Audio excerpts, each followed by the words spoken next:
¿Alguna vez has escuchado la marca Johnson & Johnson en un comercial, en el típico talco o champú para bebé que todos vimos de chicos? Por los míticos curitas, neta, esas madres pertenecen a ellos. En sí, en cualquier medicamento en general, un enjuague bucal o simplemente una marca que ya tenemos asimilada como que es de las más grandes, como Coca-Cola. Antes de cualquier cosa, quiero acotar que Johnson & Johnson no es lo mismo que SS Johnson. Puede que las confundas o quizá no, pero yo soy pendejo y sí las confundí. Una es la marca que hace Right, Glade, Pledge y otra, bueno, la otra es un pinche monstruo. Johnson & Johnson, la empresa de la que hablaremos hoy, es una gigante farmacéutica de tecnología médica, la más poderosa de todo el mundo. Tiene más de un siglo de existir y está presente en todo lo relacionado con la medicina. Hospitales, vendas, gasas, no me lo recuerden, e inclusive laboratorios. Es una empresa intocable, una empresa que si la investigas demasiado te pueden ocurrir cosas, como el caso Monsanto o el caso United Fruit. No puede ser.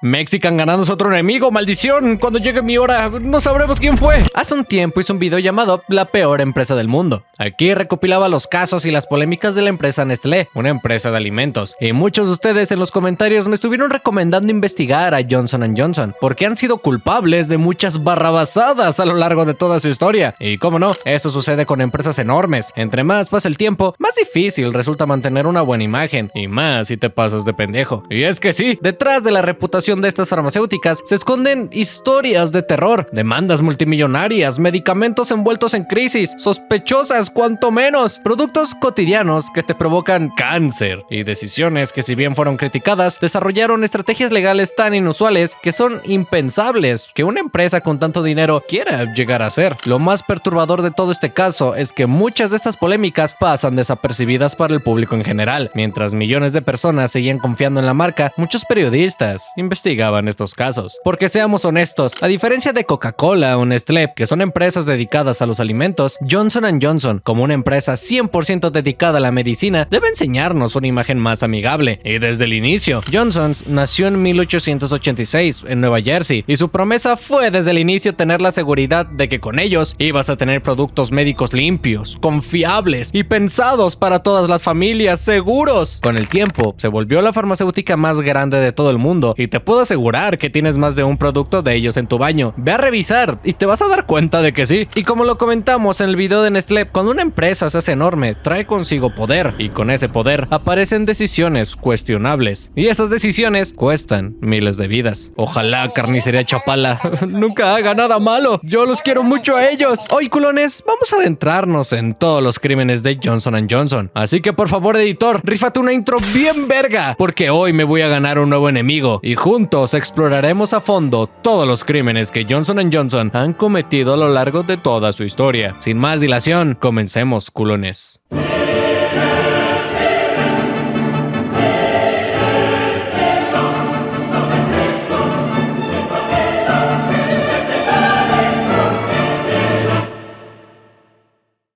¿Eres de Perú? Ok, si eres de Perú, seguramente el siguiente caso sea relevante, pues voy a estar en la Facultad de Filosofía de la Universidad San Marcos, en Lima, Perú. Así es, el 18 y 19 de septiembre en la Feria Ficani. Haré una plática, contestaré sus preguntas y haré un meet and greet completamente gratis. Así como lo oyen, no se cobra entrada y si quieres puedes comprar merch completamente exclusiva. Ya se la saben, el 18 y 19 de septiembre en la Facultad de Filosofía de San Marcos, en Lima, Perú, será la Feria Ficani. Yo no soy Town, pero puedes conocer a tu ídolo. Pura broma, amigo, los quiero mucho. Ahora sí, sigamos con el video. Oh yeah, maldito seas, Johnson & Johnson.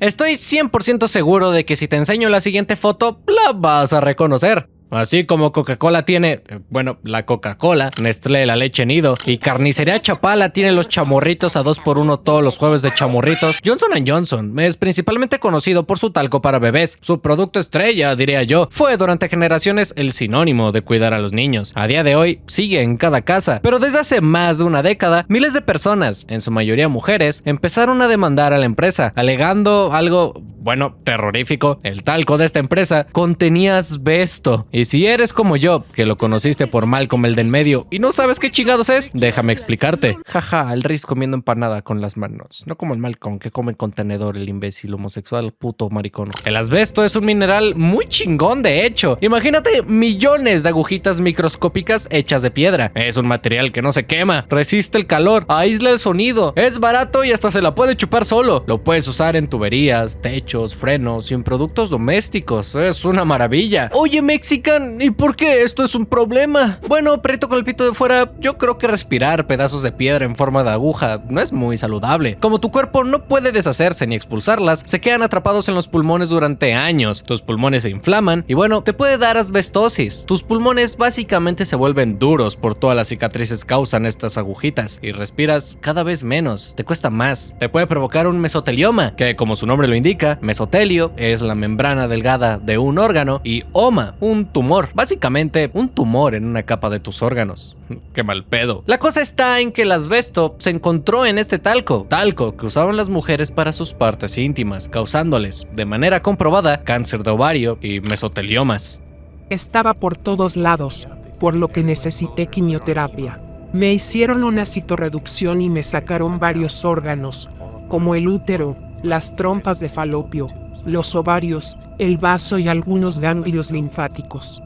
Regresé un año después y tuve que someterme a otra cirugía, una resección de colon y otra ronda de quimioterapia, y desde entonces he estado 7 años en remisión. Cuando esto sucedió, la compañía siempre lo negó, y bueno, no son pendejos, ni modo de que digan que sí lo sabían. Su postura oficial a día de hoy ha sido que su talco es seguro, que no contiene asbesto y que décadas de estudios respaldan esa seguridad. Pero los tribunales no siempre les han dado la razón, y es que cuando presentas estudios financiados por ti, pues como que no es creíble. En 2018, un jurado en Missouri les ordenó pagar a la compañía más de 400,700 millones de dólares a un grupo de mujeres con cáncer de ovario para, bueno, cubrir su tratamiento. Este monto se redujo después de que la empresa pelara, pero bueno, el daño ya estaba hecho. Recordemos que aunque te den todo el dinero del mundo, el cáncer es incurable, lo puedes tratar. Y si bien es triste padecer cáncer, súmale la rabia de sentir que no fue algo del destino, sino que una empresa avariciosa te lo causó. Ahora hagamos un pequeño paréntesis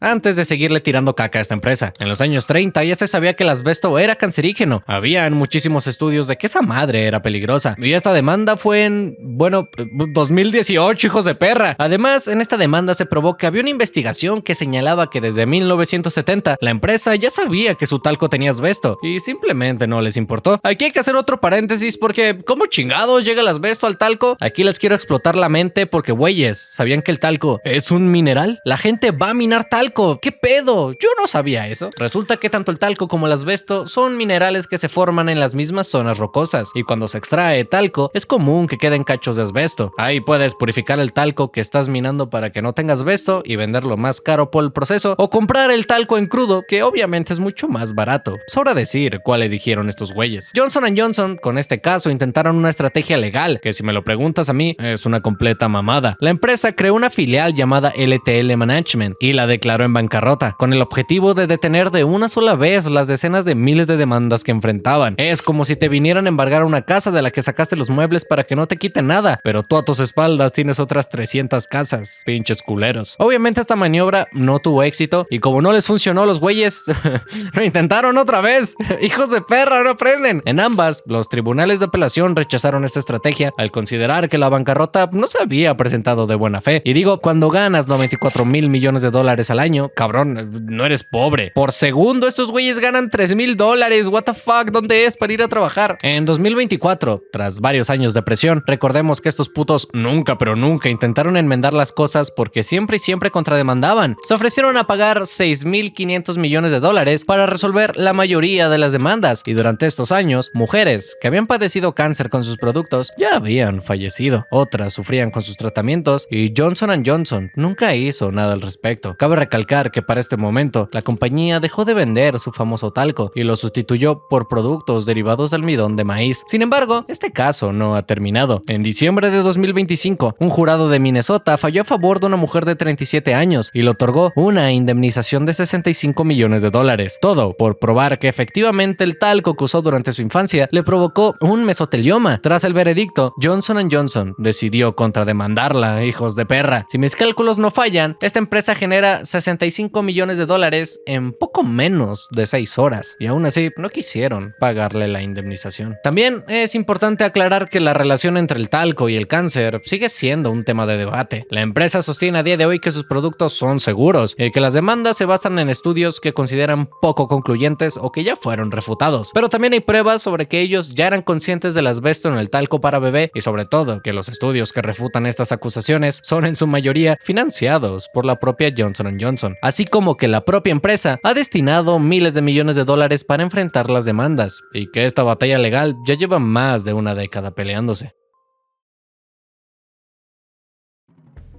Imagina que eres un cavernícola hace miles de años y de la nada, ¡zas!, que te rompes una pierna así por pendejo y resulta que te encuentras una planta que al consumirla te eliminaba todo el dolor del cuerpo. Es como si hubieras encontrado un regalo de la naturaleza, una planta capaz de apagar el dolor como si no existiera. Esta planta es la amapola del opio. Lo que no sabías es que aunque ya no tuvieras dolor, seguías teniendo la necesidad de consumirlo, pues esta planta es extremadamente adictiva. Es conocida desde hace más de 5000 años. En la antigua Mesopotamia, los sumerios ya cultivaban esta amapola e incluso la llamaban la planta de la alegría. Ya sabían que era una droga. Fue adoptada por muchas civilizaciones, los egipcios, los griegos, los romanos, persas, árabes, peruanos. El opio viajó por muchas rutas. Se pelearon guerras para poder controlar este valioso recurso y los médicos lo utilizaban y lo estudiaban ampliamente. Ellos se dieron cuenta de algo. Los pacientes se sentían aliviados, pero si el dolor seguía, la siguiente dosis tenía que ser más fuerte y luego más fuerte y luego aún más fuerte, hasta que una de esas dosis acabara contigo. También se dieron cuenta de lo adictiva que era. Sus pacientes no podían vivir sin ella. Era un tormento. Sufrían dolores si la dejaban de consumir, temblores, ansiedad, vómitos. Era un castigo después de todo. Sabemos que eso es dependencia, que te vuelves adicto a la planta, pero en ese entonces lo ignoraban. Ahora avancemos rápidamente al siglo XIX. En 1804, el farmacéutico Friedrich Sertuner consiguió aislar el compuesto activo del opio y lo bautizó como Morfeo, el dios griego de los sueños, y así nació la morfina. La morfina era mucho más potente, precisa y la podías controlar. Luego surgió la jeringa hipodérmica y con ella podías inyectarla directamente en el torrente sanguíneo para que su efecto fuera inmediato. Jeje, oigan, por cierto, ¿sabían que toda sustancia que entra en el torrente sanguíneo hace que su efecto sea inmediato? ¿Lo sabían?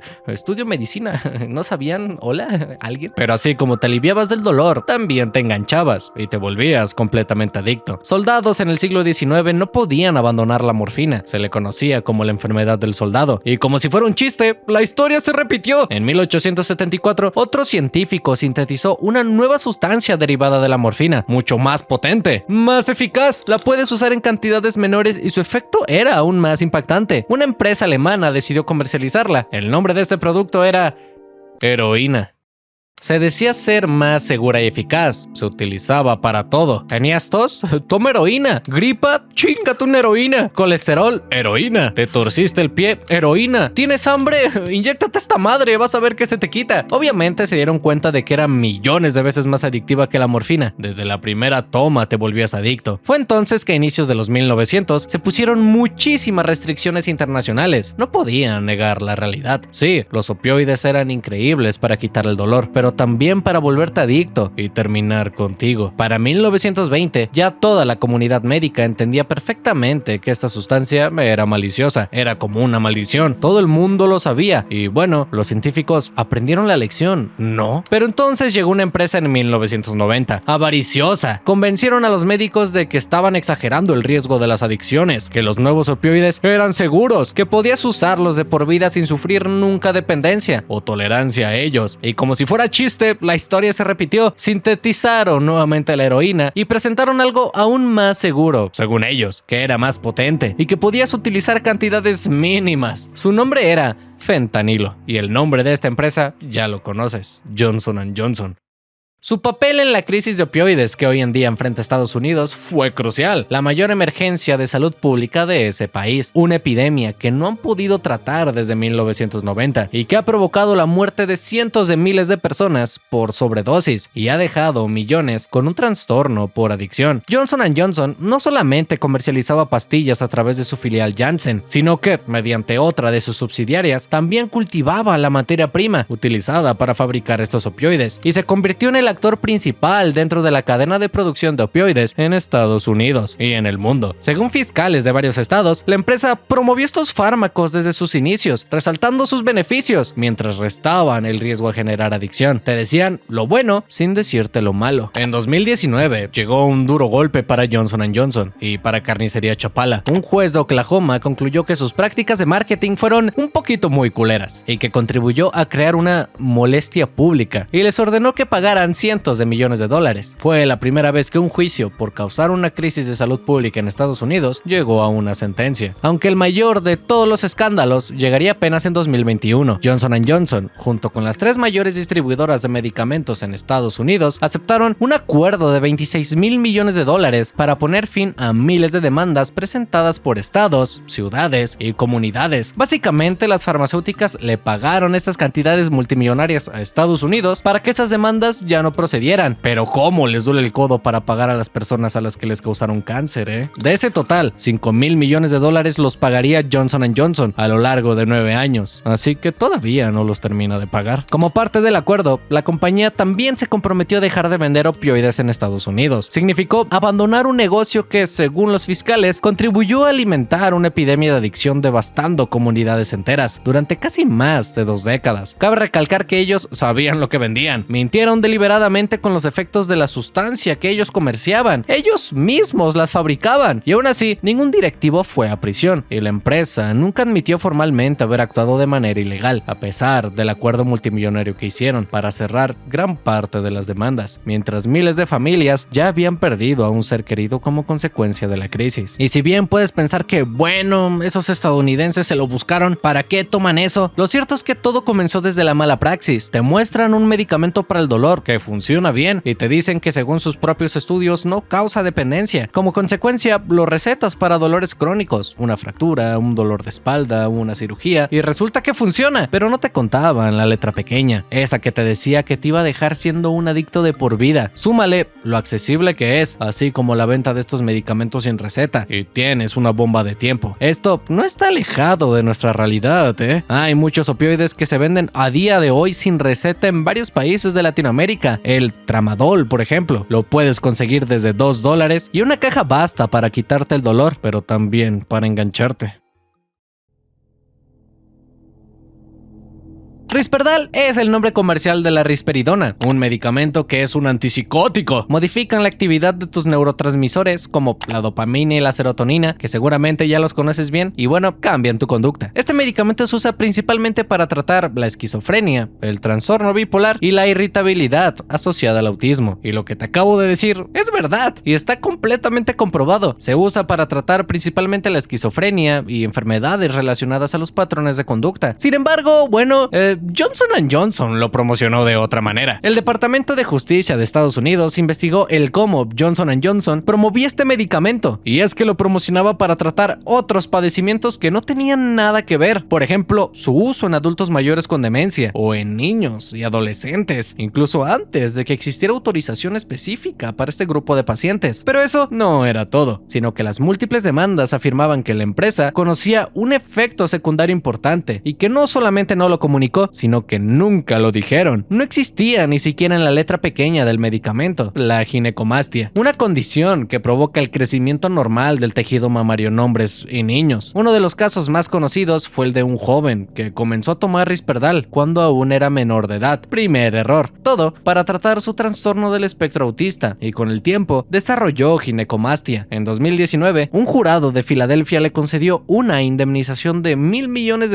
en daños punitivos. Al final, Johnson & Johnson hizo lo que mejor sabe hacer: contrademandar. Es una empresa multimillonaria. Van a jugar este juego. Pueden demandar infinidad de veces hasta que la parte acusadora, bueno, se quede sin dinero y ya no pueda seguir peleando el caso. La polémica no terminó ahí, ya que en 2013 la empresa aceptó pagar $2,000 millones al gobierno de Estados Unidos nuevamente para resolver sus acusaciones civiles y penales, para que cerraran estas demandas, vaya. Todo por la promoción ilegal del Risperdal y de otros medicamentos medicamentos. En ese momento, ese acuerdo fue uno de los mayores alcanzados de fraude relacionado con el sistema de salud. El fiscal general de Estados Unidos mencionó que las prácticas que la empresa había hecho habían puesto en riesgo la salud y la seguridad de los pacientes. Y cómo no, afectando la confianza del público en el sistema de salud. Y bueno, Johnson & Johnson mencionó que eso era falso y que Risperdal ayudó a millones de pacientes en todo el mundo, que eso es verdad, pero ¿notaron cómo su respuesta desvió la atención de lo que en realidad se les acusaba?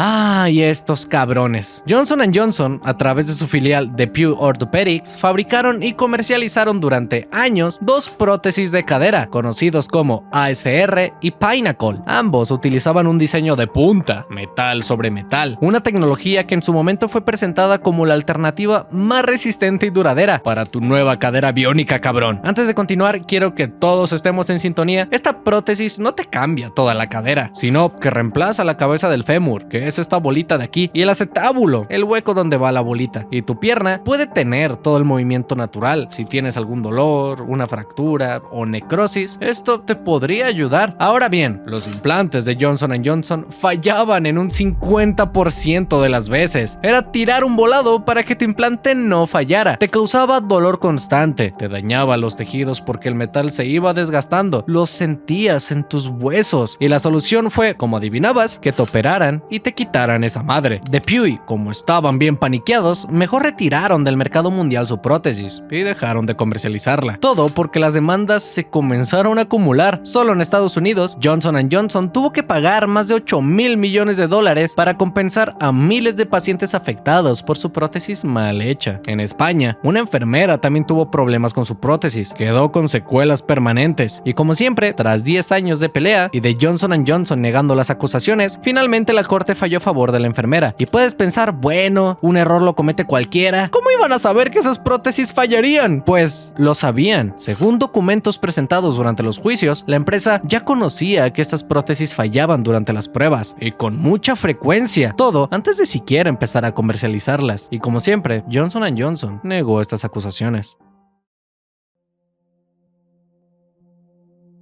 Y bueno, pasemos al último capítulo de esta desastrosa empresa. Esta vez sobre un dispositivo médico diseñado para tratar los problemas más comunes en mujeres, la incontinencia urinaria y el prolapso de órganos pélvicos. Y esto último no se los voy a explicar porque la verdad sí me da un poquito de asco. Estos implantes se fabricaban con malla sintética por la filial Ethicon de Johnson & Johnson. Te lo colocaban mediante cirugía para darle soporte a los órganos pélvicos. Sin embargo, con el tiempo, los problemas comenzaron a llegar. En algunos pacientes la malla se erosionaba, se desplazaba de su posición y provocaba dolor crónico, que si no sabes qué es el dolor crónico, es básicamente un dolor de por vida, infecciones y otras lesiones que hacían que tuvieran que volver a realizar la cirugía para poder quitar el implante. Obviamente demandaron a la compañía y bueno, la respuesta fue la misma. Estas mujeres afirmaban que nunca fueron advertidas de forma adecuada sobre los riesgos de este implante. La empresa retiró los productos y bueno, lo demás ya lo conoces. Solo quiero que por un momento te pongas en los zapatos de estas mujeres. Confías en tus médicos. Los médicos hacen un excelente trabajo y con el tiempo tu medicamento, tu prótesis falla. No porque los médicos sean tontos, sino porque la empresa fabricante de estos deliberadamente ocultó información. Se ahorraban dinero en hacer bien las cosas y la consecuencia era una cirugía de emergencia, dolor